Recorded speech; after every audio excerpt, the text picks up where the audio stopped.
ഇന്നത്തെ മറ്റു ചില പ്രധാന റിപ്പോർട്ടുകളിലേക്ക് കൂടി വാർത്താമഴ കടക്കുകയാണ്. പ്രതിരോധം തീർത്ത് പാർട്ടി നേതാക്കൾ.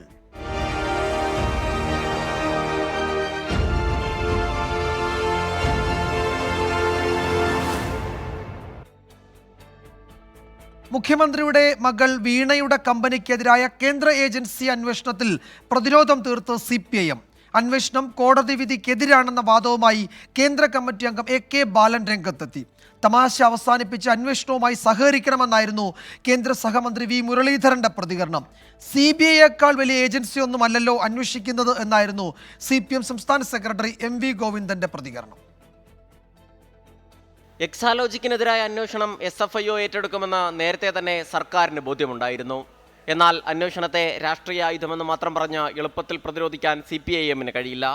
കമ്പനിക്കെതിരായ ROC റിപ്പോർട്ടിലെ ഗുരുതര പരാമർശങ്ങൾ തന്നെയാണ് കേസ് SFIO ഏറ്റെടുത്തതിലെ പ്രധാന കാരണം.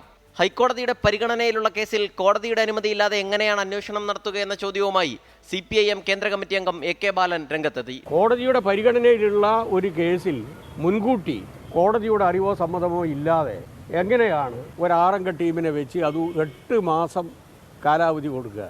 എന്നാൽ CPIM സംസ്ഥാന സെക്രട്ടറി MV ഗോവിന്ദൻ വിഷയത്തിൽ മറുപടി പറയാതെ ഒഴിഞ്ഞുമാറി.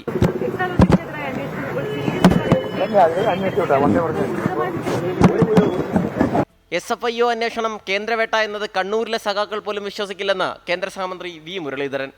ഇതൊക്കെ കണ്ണൂർ ജില്ലയിലെ CPMകാർ പോലും ഇനി വിശ്വസിക്കില്ല. അതുകൊണ്ട് ഇത്തരം കോമഡികൾ ഇനി അവസാനിപ്പിച്ചുകൊണ്ട് അന്വേഷണവുമായിട്ട് സഹകരിക്കുകയാണ് വേണ്ടത്. പരാതിക്കാരനായ ഷോൺ ജോർജിന്റെ ആവശ്യമായിരുന്നു SFIOയുടെ അന്വേഷണം. ഷോൺ ജോർജിന്റെ പിതാവ് PC ജോർജ് BJPയിലെത്തിയ അതേ ദിവസമാണ് SFIO അന്വേഷണം ഏറ്റെടുത്തത് എന്നതും ശ്രദ്ധേയം.